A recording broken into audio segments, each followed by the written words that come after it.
right about time to bring you up to date with what's happening globally and in Nigeria. We begin with Israel-Gaza conflict. Protesters challenge Biden's speech. Hong Kong readies new street security penalties. Report says North Korea's COVID restrictions harm economy. Houthi attacks sparks Red Sea shipping crisis, and North Korea displays lethal artillery aiming south. On Israel-Gaza conflict, Joe Biden, United States President, have been getting ready to address Congress, but protesters assembled outside of the U.S. Capitol had their own message: stop funding Israel and complete ceasefire now. Around 150 protesters assembled on Pennsylvania Avenue, the arterial road that links the White House to the seat of the U.S. legislature in Washington, D.C., ahead of the annual address on Thursday. Organizers said they wanted to block Biden's way, or at least make him find another route, as he traveled to the 9 p.m. local Friday speech. 5 months into the war in Gaza, they said more pressure than ever was required, with over 30,000 Palestinians dead and close to 2 million facing humanitarian catastrophe. Katnar of the U.S. Campaign for Palestinian Rights said, according to reports, that as President Biden prepares to give the State of the Union address, we're here to say no more genocide with our tax dollars. Protesters close to the Capitol laid out a swimming pool-sized Palestinian flag across the avenues as asphalt. They held signs that said Biden's legacy is genocide and end the occupation. U.S. officials said Biden is set to reveal a plan to construct a temporary port to deliver aid to Gaza. That comes shortly after the administration started dropping aid to the enclave, and Vice President Kamala Harris called for a short-term ceasefire as part of a captive release deal in a rhetorical but largely empty shift. Still, after months of plain support of Israel's war and the continued transfer of aid and weapons, protesters say the administration is still only playing at the margins. The United Nations, for its part, has said a famine is imminent in the enclave and that Israel continues to slow aid deliveries into and within Gaza. A flow in reliable good deliveries, not maritime or airdrops, is necessary to stop more deaths from hunger, United Nations officials have said. NAR dismissed the latest Biden plan, which is anticipated to take weeks to implement as more publicity stunts. Thursday's State of the Union comes days after voters in numerous states sent a message to the Biden administration at ballot box. In Minnesota, over 45,000 voters cast uncommitted votes in protest. That came a week after at least 100,000 voters in Michigan did the same. On politics, Hong Kong's Legislative Council has started debating the draft of a fresh national security law for the Chinese territory after Chief Executive John Lee said it should be passed at full speed. Deliberations on the Safeguarding National Security Bill, as it is officially known, commenced at 11 a.m. local time on Friday and was adjourned less than 15 minutes later until March 11th. The draft bill, some 212 pages, was published online a few hours ahead of the session and includes new laws on treason, espionage, external interference, state secrets, and sedition. Those found guilty of treason could face sentences of up to life imprisonment, while those convicted of breaching state secrets or espionage could face 10 and 20 years respectively. Punishments connecting to alleged conspiracy with foreign forces will also be added, precisely if people are believed to be working together rather than alone. Punishments have also been increased for sedition, presently addressed under a colonial-era law, to between 7 and 10 years from 2. And in contrast with the internationally accepted standard for sedition, the bill's provisions say that people can be charged with the offense even without an element of violent intent. Other provisions include letting police to detain suspects for 2 weeks before charging them, compared with 48 hours at present, and giving police the ability to apply for permission to remove a defendant's right to a lawyer while in pre-charge detention. The bill also permits the authorities to cancel the passports of absconders. Lee urged the passage of the bill at full speed to allow the territory to move forward, he said in a statement. Hong Kong has to enforce the Basic Law Article 23 legislation as soon as possible. The earlier, the better. Finishing the legislative work even 1 day earlier means we can more effectively safeguard national security 1 day earlier, he said in a statement. Samuel Beckett, a former Hong Kong-based lawyer who was jailed over the alleged December 2019 assault of a plainclothes police officer and later deported, said the law was likely to pass with few major changes. Now, Human Rights Watch HRW has said stringent border curbs introduced to curb COVID-19 are still choking North Korea's economic activity and unofficial trade networks over 18 months after leader Kim Jong-un declared victory over the pandemic. North Korea was one of the first countries to act on reports of COVID-19 circulating in early 2020, closing itself off from the outside world and its economic lifeline in China. As Pyongyang halted freight shipments from China for 2 years, authorities also ramped up border barriers to avoid any movement between the countries, going as far as issuing a shoot-to-kill order for people and animals to stop them from spreading COVID-19. Since then, intensified border security has made it closely impossible for North Koreans to leave, with the number of defectors dropping sharply from 1,049 in 2019 to a low of 63 in 2021 and then 196 last year, the report said. More reports said the government's persistent drive to control its population over broad and protracted reactions to the COVID-19 pandemic and extended nuclear weapons capabilities have combined with the increasing external pressures of UN Security Council sanctions to turn North Korea, already effectively a wide country prison, into an even more repressive and isolated state. As authorities beefed up border patrols during the pandemic, officials also cracked down on bribery that since the late 1990s had permitted North Koreans to evade government restrictions on daily life to the extent they could enjoy some freedom of movement and buy goods at formal and informal markets, according to HRW. The latest security measures have made civilians afraid to even approach border regions for fear they could be shot, according to testimony from a former North Korean trader quoted in the report. North Korean authorities have also begun cracking down on jangmadang or informal markets, which have been endured to supplement people's daily lives following a catastrophic famine in the 1990s, the breakdown of the government rationing system, and continuing international sanctions, according to the report. Officials have enforced harsher punishments from forced labor to capital punishment for distributing imported products that don't have official trading certificates and conducting economic activity in streets or places without permits, HRW said. The rights watchdog said it had received reports of authorities clamping down on foreign culture, copying South Korean slang, hairstyles, and clothes.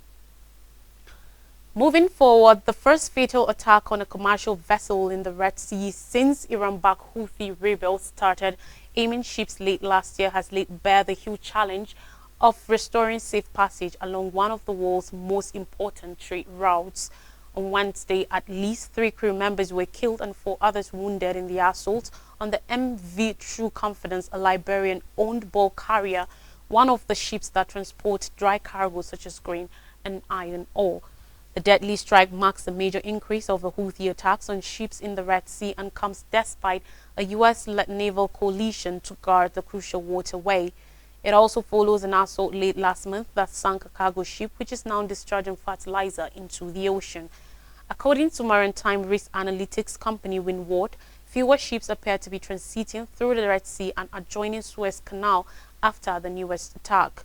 Transits have already reduced extensively since December, when carriers began avoiding the area and rerouting vessels around the southern tip of Africa. The number of bulk carriers anchoring outside ports to the north and south of the Suez Canal increased by 225% on Wednesday compared with the preceding day, Windward CEO Amy Daniel said, according to report. He anticipates the attack will lead to even larger numbers of bulk carriers avoiding the canal, through which 10 to 15% of world trade and 30% of container trade passes. The propensity that something will happen is higher than people thought, and the severity of the impact once something happens is worse than people thought, he added. Windward data shows that last month the number of bulk carriers in the Red Sea was already at its lowest level in 2 years. According to US and other Western officials, the Houthis have launched over 45 missile and drone attacks against commercial as well as US and allied naval vessels operating in the Red Sea. Most of these have been intercepted or have landed harmlessly in the water, making Wednesday's attack even more of a shock, which could cause shipping companies still transiting the waterway to think again. Just 30% of the usual shipping capacity, including container ships, bulk carriers, car carriers, and tankers carrying oil and liquefied natural gas, is still passing through the Red Sea and Suez Canal, according to SAND. According to experts on Thursday, North Korea showed off its long-range artillery systems, thousands of weapons that it could use to strike the south with little warning, while causing tens of thousands of casualties. The North's artillery exercises come at a time of heightened tension on the Korean peninsula as the United States and South Korea conduct their yearly Freedom Shield drills, which the South Korean military said will focus on deterring North Korea's nuclear threats. On Monday, North Korea's defense ministry denounced the 11-day U.S.-South Korea joint exercises as provocative and reckless, and cautioned North Korea forces will monitor adventurous acts and conduct responsible military activities to bring what it called an unstable security situation under control, according to reports. Thursday's artillery drills was the North's second exercises this week, a day after its ground forces appeared to infiltrate border guard posts during maneuvers. Kim Jong-un, North Korean leader, observed both drills and was seen in photos provided by reports. On Friday, a report said the artillery drill sent a message to the South. Kim emphasized the significance of preparing for regular combat mobilization so that all the artillery subunits can take the initiative with merciless and rapid strikes at the moment of their entry into an actual war, according to the reports. North Korea's artillery systems have been making headlines in recent weeks as Pyongyang is arming Russian forces with them for combat in Ukraine. Since August, Pyongyang has shipped around 6,700 containers to Russia, which could accommodate over 3 million rounds of artillery shells or more than 500,000 rounds for manifold rocket launchers, according to the South Korean Defense Ministry. While those weapons present a big challenge for Ukraine's defenders, they are also an ever-present looming threat for South Korea and the U.S. military forces stationed on the Korean peninsula. Experts say artillery strikes are almost impossible to defend against. A 2020 report from the Rand-Corps think tank said North Korea's artillery systems, with closely 6,000 big guns within range of major South Korean population centers, present as great a danger to the South as Kim's nuclear weapons and missile programs. On more stories, some Chinese-made cranes used at U.S. ports contain communications equipment with no clear aim or record of their installation, according to a fresh congressional probe that will intensify U.S. fears that the cranes could be used for surveillance or sabotage. The investigation by the House Committee on Homeland Security and House Select Committee on China concentrated on the over 200 Chinese-made cranes installed at U.S. ports and linked facilities. It comes amidst intensified U.S.-China tensions over national security, and as Coast Guard last month ordered the ports to better safeguard the Chinese-made cranes. A congressional aide familiar with the investigation said, according to report, that House lawmakers found that the equipment installed on the crane's cellular modems that can be used for remote communication were not documented in any contract between U.S. ports and Chinese crane maker ZPMC. When U.S. port personnel went to China to examine the cranes, the modems were already installed, according to the aide. The modems were found on more than one occasion on the ZPMC cranes, the aide added.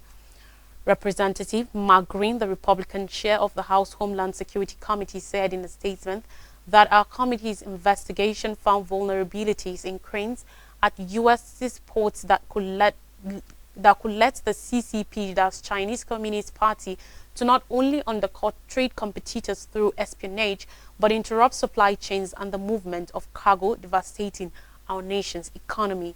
Without a swift sea change, we will continue to gift the CCP with an easy means of infiltrating our crucial infrastructure on their quest for global dominance. In a statement on its website, ZPMC said it has always been committed to providing high-quality products and services to clients around the world. ZPMC always strictly complies with the laws and regulations of applicable countries. claims that Chinese-made cranes pose a security risk are entirely paranoia.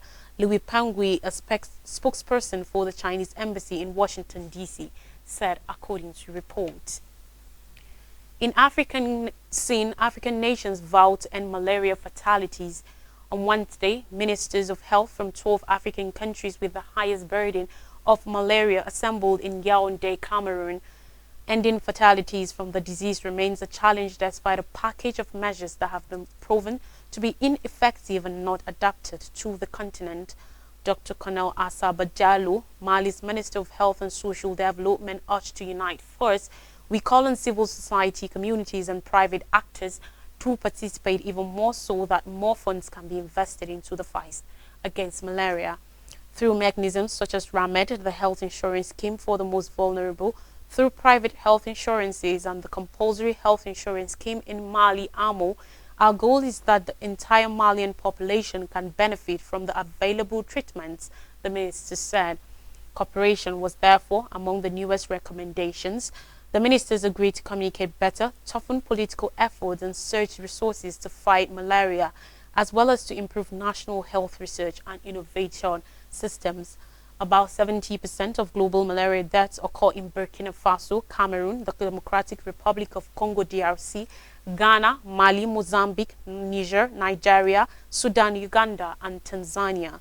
The world's first malaria mass vaccine rollout recently began in Africa, where the disease kills about 600,000 people yearly. Now, SA mom charged with kidnapping and trafficking. The mother of a 6-year-old girl who has been missing in South Africa for almost 3 weeks was charged on Thursday with kidnapping and trafficking her daughter, along with 3 other suspects, including her boyfriend. It is a shocking turn in a case that has engrossed the country and triggered deep rage in the poor coastal community of Saldanha Bay, where the family lives. On 19 February, Jocelyn Smith disappeared from her home some 120 kilometers north of Cape Town while allegedly under the care of her mother, Kelly's partner. Despite a massive search operation involving police, firefighters, CT authorities, and specialized need for dog units, she has still not been located. Bloody child's clothes found by investigators last weekend in a field close to Jocelyn's home have been sent to a laboratory for forensic examination, intensifying fears that she had been killed. Speaking outside court where the 4th suspect appeared on Thursday, Western Cape Police Commissioner Thembisile Patekile said even though the case was in court, the priority remained to find the little girl. He renewed calls for people to help find her amid fears she may have been taken to a different city or even out of the country. There have also been allegations reported in local media that Kelly asked 2 of the men to sell her to a traditional healer for $1,000. A child goes missing every 5 hours in South Africa, but most are found. Western Cape Provisional Minister of Police Oversight and Community Safety, Regan Allen, said he hoped they were one step closer to finding Jocelyn or what actually happened to her. In part 2, I'll bring you more stories from Nigeria. Don't go anywhere.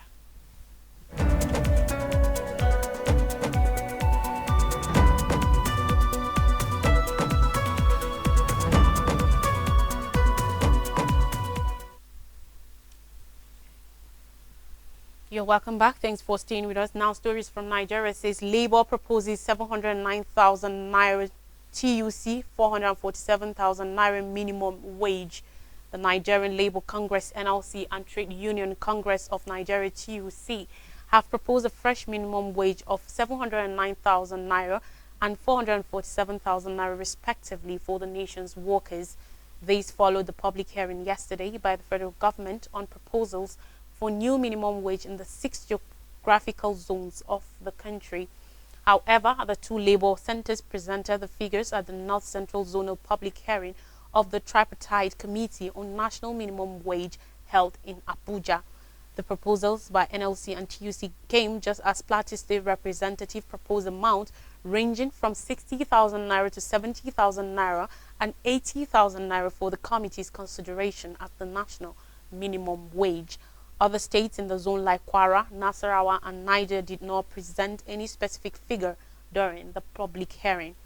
Pensioners, on their part, represented by the Federal Civil Service Pensioners Union Chairman Comrade Sunday Omezi said they were solidly asking for 85% of whatever figure the National Minimum Wage Tripartite Committee agreed to pay workers, justifying its demand for 447,000 naira as the new minimum wage. TUC listed numerous factors such as foreign exchange volatility and its attendant consequences, removal of fuel subsidies, increase in the prices of petroleum products, inflation, continuous increase in electricity tariff, and the need to pay a living wage to workers.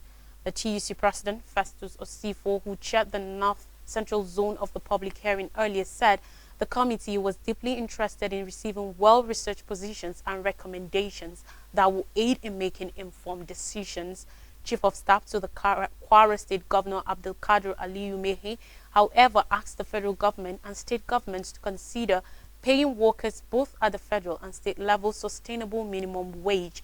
He also called on the federal government to review upwardly the allocations state governments receive from the government of the federation. And finally, on the news on insecurity, bandits abduct pupils from Kaduna School. On Thursday morning, some bandits were reported to have attacked the LEA Primary School, Kuriga, in the embattled Chikun local government area of Kaduna State, kidnapping scores of pupils. According to report, no fewer than 100 pupils were taken away by the bandits who stormed the town in large numbers. It was also gathered that the head teacher of the school as well as other staff members were among those abducted by the hoodlums. According to reports, the incident happened around 8 a.m. on Thursday, shortly after assembly. Residents said the bandits invaded the Goningora in the troubled same Chikun local government area, forcing residents to barricade the Kaduna-Abuja Expressway, protesting the abduction of an unspecified number of people in the area. The residents had stormed the highway protesting and urging the government to do something about the incessant attacks by bandits in the area.